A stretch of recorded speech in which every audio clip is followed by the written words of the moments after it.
থানা শিবচর, জেলা মাদারীপুর। চরে থাকার জন্য এক জেলা থেকে আরেক জেলায় আসছেন? জি, চরে আছি, গরু বছর পালি, আবার ক্ষেত খোলা আছে আমাকে। এক জেলা থেকে আরেক জেলায় এসে চরে থাকেন, কেমন লাগে? ভালোই, আল্লাহ রাখছে ভালোই। এখানে তো বর্ষাকালে পানি হয়। জি, আর আমরা যেখানে হাঁটতেছি এখানে যেখানে হাটটা আছে এখানে পানি হয় না, মানে একটু নিচে থাকে পানিটা। পানির নিচে থাকে। জি, তো ওই যে ওই পাড়ার যে ঘরগুলা, ওটা কি জায়গার নাম কি? ওটা নামা পাড়াই জায়গা না, এটাও মানে চারপাড়ার ভিতরে, মানে গ্রাম পড়ছে না, আমার গ্রাম। নামার গ্রাম। তো ওখানকার লোকজন ওই শিবচর মাদারীপুরের? হ্যাঁ, মানে শিবচর মাদারীপুরের লোকই। আচ্ছা, তাহলে আপনাদের এখানে কি চোর ডাকাতের কোনো সমস্যা নাই? না, আল্লাহ রহমতে এটা অনেক হাজার গুণ সুখী আছি, এখানে কোনো চোর ডাকাতে কোনো ভয় নাই। আচ্ছা, আর নদী এখান থেকে কত দূর? নদী এখান থেকে প্রায় 30 হতে 40 মিনিট লাগে সময় যাইতে। হেঁটে গেলে? জি, আপনাদের এখানে কোনো গাড়ির ব্যবস্থা নাই, সব দিকে গেলে হেঁটেই যেতে হয়? এখানে মানে নতুন চর তো, রাস্তাঘাট নেই, এই কারণে মানে হেঁটে যেতে হয়। অনেক চরে গেলে, বিশেষ করে পদ্মার চরগুলোতে সাপের আতঙ্ক আছে। এখানেও আছে, এখানে আমাদের এই জায়গায় একজন যে কামড় দিছে, বর্তমান আমাদের হাসপাতাল আছে। এই যে আমরা যে এখান থেকে আসলাম, এই যে এখানে তো বর্ষাকালে তো সাঁকো দেওয়া লাগবে। এখানটা একটা সাক্ষী দিয়ে দেয় না, লোকা আছে আমাদের সবার, যেমন কোষা লোকা আছে, ওই লোকা দেয়। এখান থেকে বাজার যাই আসি সবাই। আচ্ছা, আর এখানে তো মাছ ধরার দারুণ সুবিধা। জি, মাছ ধরেন না এখানে? হ্যাঁ, মাছ ধরি, দুয়ার পাতি, কই জাল পাতি, কেউ আবার ওই যে বোতল দুয়ার পাতে, ওই যে ছোট ছোট ইচা মাছ ধরে। মানে বোতল ধরে আমি দেখছিলাম, এটা যা যা যে কর্মফলে চলে। চর জানাজাত যাওয়ার সময় বেশ বোতল দোয়ার দেখছিলাম। হ্যাঁ, ওদিকে প্রথমে বাইরে হয়েছে বোতল দুয়ার চরজানাজার থেকে। তাই? জি, তা তো আমার ধারণা ঠিক আছে। ওই জায়গায় দেখছিলাম। ভাই আছেন কেমন? ভালোই। আপনার বাড়ি কোথায় এমনিতে? আমাদের বাড়ি হলো চরজানার ঠিকানা, ইউনিয়ন, গ্রামের নাম আলিমুদ্দালাদের কান্দি, থানা শিবচর, জেলা মাদারীপুর। এখন আছেন কোথায়? এখন আছি চরের মাঝে ডুংরা খোলা দিকে। এই জায়গাটা কি বিক্রমপুরে পড়ছে? বিক্রমপুরে পড়ছে, কাগজপত্র দেখা যায়। এই চরে আসছেন কেন বলেন তো?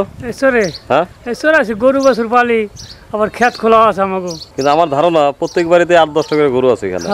এক জেলা থেকে আরেক জেলায় আসছেন। হ্যাঁ, তো মাঝখানে তো শরীদপুরও আছে আপনাদের বাড়ির পরে, আগে শরীদপুর, হ্যাঁ, এরপরে হচ্ছে পদ্মা ব্রিজ। এই ব্রিজ পার হওয়ার পরে এই পারে আসলাম আমরা। হ্যাঁ, এখানে আছেন কেন? এখানে আছে আমাকে যে জায়গা আসলে গাঙ্গে ভাঙ্গে নিয়ে আছে আমাকে ইউনিয়নটা পুরা। আমরা বিভিন্ন এলাকায় সত্য সনয়া আছি। এক জেলার থেকে আরেক জেলায় এসে চরে থাকেন, কেমন লাগে? ভালোই, আল্লাহ রাখছে ভালোই। আমি তো চর জানাজাত গেছিলাম, তো এখন তো আবার নতুন করে চর উঠছে, হ্যাঁ, মানুষ বাড়ি ঘর করতেছে। ওখানে কি জায়গা জমি আছে আপনাদের? হ্যাঁ, অল্প কিছু আছে। ওই চরে ভালো না এই চরে ভালো? ওই চরে ভালো, ওই চরটা আবার ভাঙ্গে দেখি তেমন একটা ভালো না। তার এখানে ভালো আছে? হ্যাঁ, এখানে ভালো আছি। কি নাম আপনার? মোহাম্মদ আলমগীর। এখন বাড়ি কোথায় আপনার? কাঁঠালবাড়ি ইউনিয়ন, মাদারীপুর? জি, মাদারীপুর পড়ছে না এটা? শিবচরে? শিবচরে। তো এখানে তো এটা বিক্রমপুরের অংশ। জি, তো এখানে আসছেন কেন? এখানে আছে, মনে করেন চর অঞ্চলে থাকি, গরু বাছুর পালি, এই কারণে এখানে আমরা এটা একটা ব্যবসার কারণে এখানে এসেছি। কয়টা ফ্যামিলি আছেন এখানে? 35-36টা। আচ্ছা, তো যেখানে দাঁড়ায় আছে আপনার বাড়ির দিকে পানি উঠে বর্ষা গেলে? হ্যাঁ, অল্প একটু জোয়ার ভাই। কয়দিন থাকে? এই মনে করেন সপ্তাহে থাকে। এই জন্য পারাতন ঘর করছেন যে পানি না উঠে। হ্যাঁ, গরুই আপনাদের মেন? হ্যাঁ, গরুই মেন। এরপরে অন্য যারা যা পারেন কৃষি কাজ করেন? কৃষি কাজ করি, ওই যে আলুটি করি, আবার এই ব্যবসা বাণিজ্য করে। ব্যবসা বাণিজ্য কই করে? ওই ঢাকা করে কি। কিন্তু মেন গরু, হ্যাঁ, সেকেন্ড হচ্ছে মাছ। মাছ ধরতে যান না? মাছ 2-4টা গরু পালি। আর জাল দেখলাম যে ওই পোলাফানে খাড়া জাল মাল ভাই। আপনি জান না মাছ ধরতে? আমি মাছ যাই না, আমি গরু গাছ কাটতে আচ্ছা, কাজ করি। কত বছর ধরে আছেন এখানে? এখানে মনে করেন 2 বছর ধরে এখানে আসছি। ভাই, এই যে ক্যামেরা দেখলাম, এই গরুগুলো আপনার? আমার কতগুলো আছে? 16টা। 16টা, ছোট বড় মিলায়? 2টা ক্রস আছে, আবার দেশিও আছে। আমার 5টা গরু আছে, ছোট গরু মিল্লা। একটা ছোট খামারের মতো। হ্যাঁ, তো আরো করেন না কেন? আরো গরু মুঠে টাকা পয়সা নাই, রেন্ট করছি। তাহলে এই গরু কি আপনার যে এলাকার সীমানা, সেখানে পালন করতে পারতেন না? না, জি না, ওইখানে পালন করার জন্য ওইখানে ঘাস কুড়া পাওয়া যায় না, যেমন আমার দিকে ঘাস হয় না, দিকে এদিকে মানে চরে থাকি। শেড বানায় যদি গরু পালন করি, সেই ক্ষেত্রে যে খরচ হতো, এইভাবে পারলে খরচ অনেক কম না? এবারে আপনার খরচ সেইভাবে পালতে পারবেন না। এবারে ক্রোজ না, ধরো আমি দেশি গরু বা ক্রোজ গরু আমি যখন শেড তৈরি করে পালবো, তখন তো আমার খরচটা বেশি পড়বে। সেই তুলনায় আপনার খরচ কম, হ্যাঁ হয়তো শারীরিক পরিশ্রমটা বেশি আপনার, পরিশ্রম বেশি আমার। কারণ রোদ্রে ঘাস কাটেন। 2 জন মানুষ লাগে এর পাশে, 2-3 জন। লোক রেখে দিয়েছেন আপনি? না, লোক রাখে নেই। ভাবি সহযোগিতা করে? ভাবি কি বাড়িতে ঘাস এনে ঘাস করে দেয়, আর চোখে পাথর আমি। কে ভাবির কথা তো হালকা মনে করলেন কেন? হালকা চোখে পাথর না দিলে মনে করুন কেমনি। আমি বলছি যদি ভাবি যদি এইটাও না করতো তাহলে বাড়িতে আপনার আরো সময় বেশি দেওয়া লাগতো, আর বেশি দেওয়া লাগতো, কিংবা আরেকজন লোক রাখতে হইতো। তো ভাবি যেটা করতেছে এটা একটু কাউন্ট কম হয়, মহিলা মানুষের কাজ তো, কিন্তু ওইটাও কিন্তু দরকার আছে। ধরেন আপনি বাজারে গেছেন, কোনো জায়গায় গেছেন, সেটা তো একজন দেখবে, ভাবির দেখতেছে। এখন আপনি ভাগ্যকুল গেলেন, আটকে গেলেন কোনোভাবে, তো এটা একটা সরানো নাড়ানো এটা তো ভাবিই করে। তো ভাবির ক্রেডিটটা দিতে চাইতেছি আমি, আপনি দিতে চাইতেছেন না। 10টা হয়তো 15টা করে গরু আছে প্রত্যেক বাড়িতে। তাহলে বাড়ির সবাই এখানে থাকেন শুধুমাত্র গরু পালন করার জন্য? এই গরু পালার জন্য কয়টা গরু আছে আপনার? আছে ছোট বড় হলে 12টা। যদি আপনি 2টা 4টা 5টা পালতেন তাহলে আমি মনে করতাম যে আপনি গরু পালেন, কিন্তু সেটাই পালনটা করতেছেন খামারের মতো করে, যদিও একটু ঘরোয়াভাবে। অনেকে তো আছে যেরকম 16টা গরু নিয়ে একটা খামার তৈরি করে ফেলায়, শেড করে করে। শুধু আপনার শেডের মধ্যে নাই, কিন্তু আপনার খামার কিন্তু আপনার। আমরা নামার গ্রাম সরকারি ইয়ে থেকে বঞ্চিত। কি সরকারি থেকে বঞ্চিত? এই কোনো পড়ালেখার কোনো ব্যবস্থা নাই। তো ভাগ্যকুল যাইতে তো 0.5 ঘন্টা লাগে, পাঠাই দিবেন বাচ্চাদের। পানি হয়ে যায় বর্ষায়। ও বর্ষাকালে তো যাতায়াত করা ঝামেলা। হ্যাঁ, পানি হয়ে যায়, যদি রাস্তা দিত তাহলে বাকিগুলো যাতায়াত করা যেত। তাহলে এটা স্কুল হলে ভালো হয়। হ্যাঁ, একটা স্কুল হলে ভালো হয়। আর এই যে চিকিৎসা কই নেন? চিকিৎসা বালাসুর। বালাসুর তো যে সরকারি ইয়ে আছে, হসপিটাল আছে না? হ্যাঁ। আর ইমার্জেন্সি পিরিয়ডে কি করেন? ইমার্জেন্সি যে ভোটটা জমি মাওয়া নেই। তো ছোট বড় মিলে তো দাম হিসাব করে 10 লাখ টাকা গরু আছে আপনার? এই তো 7-8 লাখ টাকার দাম আছে।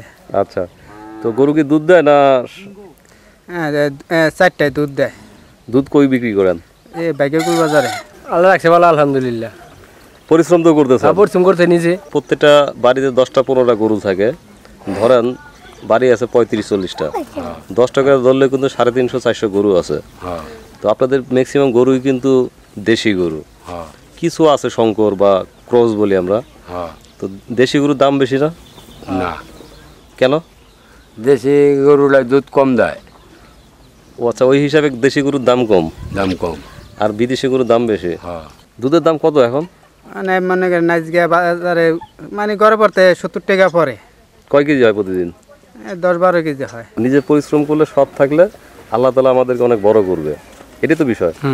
আসলে কিন্তু আপনাদের এখানে গরুগুলো অনেক সুন্দর, কারণ মুক্ত পরিবেশে থাকে তো, যে কারণে গরুগুলো অনেক সুন্দর। তো সাপে কাটছিল যারা, ওদের বাড়ি এটা? এটা কই গেছিল? গরু বানতে গেছিল মতন। কোন জায়গায়? ওই বাদায়। জঙ্গলের মধ্যে গেছিল নাকি? না, এবার বাজার পোকা লেগে গেছে, যাওয়ার পরে ঠিক আছে। দেখি এই রাসেল ব্যাপার কামড় দিছে নাকি? হ্যাঁ। তো বাড়িতে মনে হয় কেউ নাই? না, বাড়িতে কেউ নাই। পরে ভর্তি করছে কই? করতেছে ঢাকা হাসপাতালে। মেডিকেলে? Dhaka medical college? হ্যাঁ। তো এটা সাবধানে থাকবেন, কারণ এই সাপে কাটলে পূজা দেখাইবেন না, ছোট জায়গায় যাবেন না, একদম ঢাকা মেডিকেল কলেজ। যত দ্রুত যাবেন তত সুবিধা, যে আল্লাহ তাআলা হায়াত রাখে বেঁচে যাবে আলহামদুলিল্লাহ। তাহলে চরে থাকার জন্য এক জেলায় থেকে আরেক জেলায় আসছেন? জি। আপনি বলি সীমানা যে এলাকা, ওটা তো শিবচরে পড়ছে। এটা শিবচরের বিষয়। শিবচরের পাশে হচ্ছে জাজিরা, শরীয়তপুর, জি। তার পাশে হচ্ছে লোহজং, এই অংশ। মুন্সিগঞ্জ। এটা লোহজংয়ে পড়ছে না? না, এটা শ্রীনগরের মধ্যে পড়ছে। এটা শ্রীনগর। তাহলে মাঝখানে আরেক জেলা বাদ দিয়ে এখানে এসে রয়েছেন। জি। তো তাতে কি সংসার জীবনে কি ওখানকার এখানে আরামে আছেন, ভালো আছেন? হ্যাঁ, মুন্সিগঞ্জ ডিস্ট্রিক্টের ভিতর আরামে আছি। এরা ডিস্টার্ব করে নাই জায়গার লোকজন? না। কিভাবে আছেন এখানে? এখানে মানে একজনের মারফতে আছি, শান্তু সিদ্ধার আছে, নুরু ভিয়া আছে, এগো দায়িত্ব মারফতে থাকি এই জায়গায়। টাকা দেন না এমনি থাকেন? না, এমনি, তারা কোনো টাকা পয়সা লয় না। ওনারা বলছে যে থাকো এখানে না? হ্যাঁ, আপনার যতদিন দরকার হয় থাকেন, কোনো সমস্যা নাই। আপনার বাড়ি তো শিবচরে? হ্যাঁ, আমার বাড়ি আগে শিবচা ছিল। এখন কই আছেন এখানে? এখানে এই কৌতুকলা সামনে চরে আছি। এই যে যে গরুটা আমি দেখলাম ষাঁড় গরু, এটার বয়স কত? এটার বয়স 3 বছর হয় না এদের পুরে। এটা কি আপনার পালেরই ছিল? হ্যাঁ, পালার গায়ের পাড়ের বাছুর। মানে আপনাদের নিজস্ব গায়ের? হ্যাঁ, বাছুর। নিজস্ব বাছুর। হ্যাঁ। তো 3 বছর এখন হয় নাই? না, দাঁত তো উঠছে সব? 2টা মানে পড়ছে না, মানে কুরবানি দেওয়ার মতো হ্যাঁ যোগ্যতা হয়েছে। যোগ্যতা হয়েছে। তো এই যে গরু যে 2.5 বছর 3 বছর এই পর্যন্ত আসছে, তো আপনারা তো অবশ্যই চরে তো একটু ন্যাচারাল ঘাস খাওয়ান আর কি। হ্যাঁ, ওটা ঘাসই তো বেশি। ঈদ উপলক্ষে আবার বিভিন্ন কিছু খাওয়াচ্ছেন না তো আবার? না, আমরা খয় লোক করে আর বসি। আরো কি কি জানি খাওয়ায় গরুর মোটা তাজা করে? ওই আমরা সেগুলো খাই না। আচ্ছা, তো আমরা যখন বাজারে যাই, বাজারে গেলে আসলে সবাই তো আর গরু চিনে না, হঠাৎ করে গিয়ে একটু স্বাস্থ্য ভালো দেখে নাদর সুন্দর দেখে একটা কিনে, তো আর এই গরুর কিন্তু অনেক স্বাস্থ্য হবে না, এটা এরকমই থাকবে, হয়তো আর একটু ভালো হতে পারে। আমরা যা খাওয়াই নাহলে আপনি দেখে যান না যে আমরা যা খাওয়াই ঠিক আছে, এগুলো আপনারা দেখে মানে একটু ভালো হইতে পারে আর কি। একটু স্বাস্থ্য ভালো হবে। আচ্ছা, তাহলে যারা গরু চিনে এবং যারা আর কি খুব করে দেশি গরু কুরবানি দিতে চায়, তারা যদি এই গরুটা আপনার কাছ থেকে কিনে নিতে চায়, আনুমানিক কত দাম হলে এই গরু বিক্রি করবেন? আনুমানিক 2.5 লাখ চাই আমি, ঠিক আছে। এরপরে যদি কাস্টমার আইলে 5-10 হাজারের দিকে ওদিক হইতে পারে। আচ্ছা, তাহলে আপনার এখানে এই ঠিকানাটা একটু বলেন। এটা হলো ভাগ্যকুলের সামনে নামার গ্রাম। আচ্ছা, ভাগ্যকুল শ্রীনগর মুন্সিগঞ্জের হ্যাঁ। একটি গ্রাম ভাগ্যকুল। ভাগ্যকুল বাজারে এসে জিজ্ঞেস করলে হবে নামার গ্রাম। হ্যাঁ ঠিক তো আছে। আপনার নামার গ্রাম থেকে যদি গরু কেউ কিনে এখানে এসে দেখে যেতে পারে, আর আপনার এখান থেকে যদি ভিডিও দেখে কিনে আপনারা তো তাকে ভাগ্যকুল পর্যন্ত নিয়ে দিয়ে আসবেন। হ্যাঁ ঠিক আছে। তারপর তো ওখান থেকে গাড়ি পাবে, হ্যাঁ পাইবো। ঢাকা যাক আর যেখানে যাক। ভাগ্যকুল থেকে ঢাকা খুব বেশি দূর না, হয়তো গুলিস্তান পর্যন্ত 35-40 কিলো হবে, এই তো? হ্যাঁ এরকমই হবে। ওই যে মসজিদ দেখলাম, ঠিক আপনারা সবাই মিলে করছেন। হ্যাঁ, আমাকে এলাকা মানুষের সবাই মিলে আর কি মসজিদটা উড়েছি। একটা বিষয় মনে হলো যে আসলে যদি গরু না পালতেন তাহলে আপনারা মনে হয় এখানে থাকতেন না। না, মানে গরু পালেন দেখেই এনে থাকি চরমে। এক জেলার থেকে আর এক জেলায় এসে রয়েছেন। হ্যাঁ, আপনি তো এখানে এক ভাইয়ের সাথে থাকেন, এখানে এক ভাইয়ের জায়গার অনুমতি নিয়ে থাকেন আর কি। জি তো মানুষের অনেকেই আছে যে ধরেন তার জায়গা জমি নাই, সেও যদি আপনাদের সাথে যোগাযোগ করে, ভাইয়ের সাথে যোগাযোগ করে, হয়তো এখানে থাকতে পারবে। জি তারপরে হচ্ছে যে এখানে তো আর টাকা পয়সা দেন না, হয়তো জি না। সেও থাকতে পারবে। আর কেউ যদি শখ করে যদি আপনাদের এখানে এসে থাইকা গরু পালন করে, ছাগল পালন করে, সেটাও তো সম্ভব। হ্যাঁ এটা সম্ভব আছে, যদি তারা শখ করে আসে এখানে পালতে পারবে, কোনো সমস্যা নাই। এরপর যেমন যারা আছে তারাও এটা টেকেল দিয়ে রাখবো। ওই যাদের কথা বললেন, কারা কারা আছে এখানে বললেন? যেমন সঞ্জু সিদ্ধার, যেমন নুরু ভুইয়া, তারাই মানে টেকেল দিয়ে রাখে। আচ্ছা, ওনাদের বাড়ি হচ্ছে বাগ্যকুল। জি তো এটা তো শ্রীনগর থানা, মুন্সিগঞ্জ। জি তো এখন যদি এখানে কেউ আসতে চায় তাহলে পদ্মা ব্রিজের ওখানে খানবাড়ি আছে, খানবাড়ির থেকে অটো নিয়ে বাগ্যকুল বাজারে আসবে। বাজারে আসার পরে এদিকে কি বললে এই সাইডে দেখাই দিবে। এটা মানে দেখা যায় বাইকগুলোর সামনে চরে যাম। না, এই চর তো অনেক বড়, হ্যাঁ, আপনার এই পাশে এরপরে- আসতে গেলে এটারে বলা হয় চারপাড়া। চারপাড়া। তাহলে বাগ্যকুল বাজারে এসে যখন খেয়া পার হবে তখন বলবে চারপাড়া পরে, চারপাড়া যাম কি চারপাড়া যাম। নামার গ্রামে যাম। বা নামার গ্রামে বললে তখন বুঝবে যে আপনাদের এই জায়গার কথা বলবে। জি অর্থাৎ কেউ যদি শখ করে এখানে আসে তারাও এখানে চাষাবাদ করতে পারবে, থাকতে পারবে, গরু পালন করতে পারবে। আবার কেউ বিপদে পড়ে আসলেও থাকতে ওনাদের পারবে। সহযোগিতা নিলে থাকতে পারবে, জি। যেভাবে আপনারা আছেন। হ্যাঁ। তো এই যে আপনারা যে শরীয়তপুর মাদারীপুর থেকে এখানে এসে থাকেন, খারাপ লাগে না? না মনে হয় না যে একটু দূরে এসে আছেন?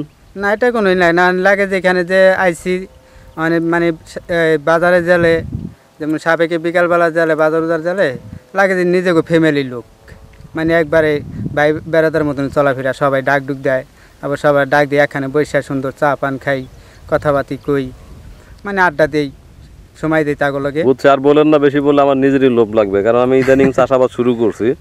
তো এখানে হয়তো করা সম্ভব, কিন্তু আমার নিজের অনেক উদ্যম আছে, মনের জোর আছে, কিন্তু শরীরের শক্তি কম, মাথায়ও শক্তি কম, কিন্তু মনের জোর এবং স্বপ্ন আমার অনেক বড়।